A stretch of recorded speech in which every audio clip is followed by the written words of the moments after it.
السلام علیکم. میرا نام ڈاکٹر نوید ہے اور میں as a consultant urologist practice کر رہا ہوں. آج کا جو ٹاپک ہے وہ بیسکلی جو اولڈ ایج میل ہوتے ہیں ان میں پیشاب کی جو علامتیں آتی ہیں، کیونکہ یہ بہت ہی ایک کامن سا ٹاپک بھی ہے. کافی لوگوں کو اویئرنیس بھی ہے، لیکن ڈیٹیل میں اس پہ کبھی ڈسکشن نہیں ہوئی. اور کافی ایسے لوگ ہیں جو شاید بھی فیل کرتے ہیں بہت زیادہ. تو میں تھوڑا سا بتاؤں گا کہ علامتیں کیا کیا ہوتی ہیں، پھر اس کے حساب سے ٹریٹمنٹ کا پلان ہے یا پریونشن ہے. تو وہ بھی میں آپ کو بتاؤں گا، لیکن بہت بریفلی بتاؤں گا انشاءاللہ.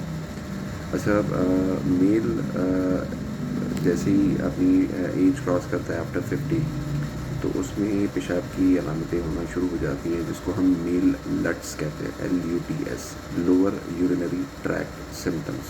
ٹھیک ہے. اب وہ زیادہ تر جو ہوتی ہے وہ انلارجڈ پروسٹیٹ، جو مردانہ غدود ہوتا ہے، اس کی وجہ سے ہوتی ہے. اب ان کو ہم کیٹیگرائز کرتے ہیں دو گروپس میں. ایک گروپ ہوتے ہیں اریٹیٹو سمٹمس، جو بار بار تنگ کرتے ہیں. ان میں کیا کیا ہوتے ہیں؟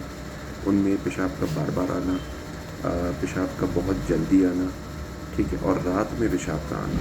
ٹھیک ہے. تو یہ اریٹیٹو سمٹمز ہوتے ہیں، یعنی اس کی وجہ سے مریض جو ہے وہ بہت زیادہ تنگ ہوتا ہے. اچھا، دوسرے جو سمٹمز ہوتے ہیں انہیں ہم کہتے ہیں آبسٹرکٹیو سمٹمز ہوتے ہیں. جو ہے پیشاب میں شروع کرنے میں پرابلم ہونا. ٹھیک ہے. اس کے علاوہ جو دھار ہے پیشاب کی وہ بہت پتلی بننا، یعنی ویک بننا. ٹھیک ہے. اس کے بعد پھر پیشاب کا آنا، اس کے بعد پھر بند ہو جانا، پھر آنا، جسے ہم انٹرمیٹنسی کہتے ہیں. اور پھر ہوتا ہے مطلب جب آپ پیشاب کر لیتے ہیں تو آپ کو لگتا ہے کہ آپ کا مثانہ ابھی بھی بھرا ہوا ہے، جسے ہم سینس آف انکمپلیٹ بلیڈر ایمپٹنگ کہتے ہیں. ٹھیک ہے. تو یہ 7 سمٹمز ہوتے ہیں جو زیادہ تر ہم پوچھتے ہیں. اور پھر مریضوں سے ہم یہ بھی پوچھتے ہیں کہ اگر ان سمٹمز کے ساتھ آپ کو زندگی اپنی گزارنی پڑ جائے تو آپ کیسا فیل کریں گے، جسے ہم کوالٹی آف لائف بھی کہتے ہیں. اس کا ایک پراپر کویسچنر بھی ہوتا ہے، فارم بھی ہوتا ہے، لیکن وہ بڑا سا آبجیکٹیو ہوتا ہے. ہر مریض کی ڈفرینٹ سمجھ ہوتی ہے. تو اس کویسچنر کے حساب سے پھر ہم دیکھتے ہیں کہ مریض کون سی کیٹیگری میں فٹ ہو رہا ہے. اس کو سمٹمز اگر مائلڈ ہوتے ہیں تو پھر ہم اسے پریونشن بتاتے ہیں.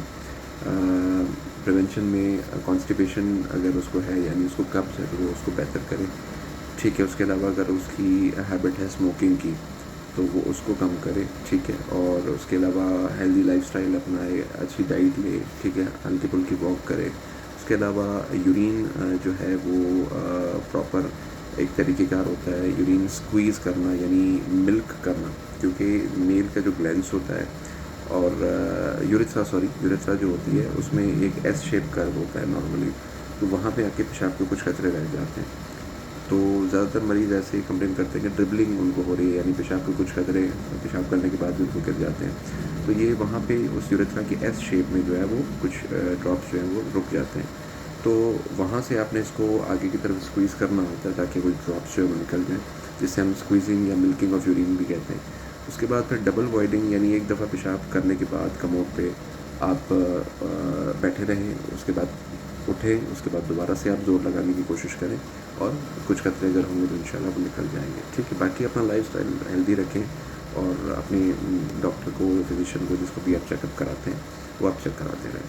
اگر اس میں سمٹمز ماڈریٹ آ جاتے ہیں، یعنی سمٹمز تھوڑے سے زیادہ ہو جاتے ہیں، تو پھر ہم اس میں میڈیکیشن ہوتی ہیں وہ دیتے ہیں. اور اگر سمٹمز جو ہیں بہت سیویئر ہو جاتے ہیں تو اس پھر ہم دیکھتے ہیں کہ پیشنٹ کی باقی رپورٹس کس طرح کی ہیں. اگر وہ نارمل ہے تو ہم میڈیسن کا اس میں ٹرائل دے سکتے ہیں.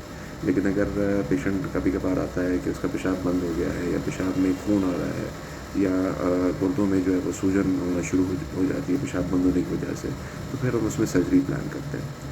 تو یہ بیسیکلی ایک بریف جو ہے وہ ٹاک تھی میل لٹس کے بارے میں ڈیو ٹو پروسٹیٹ.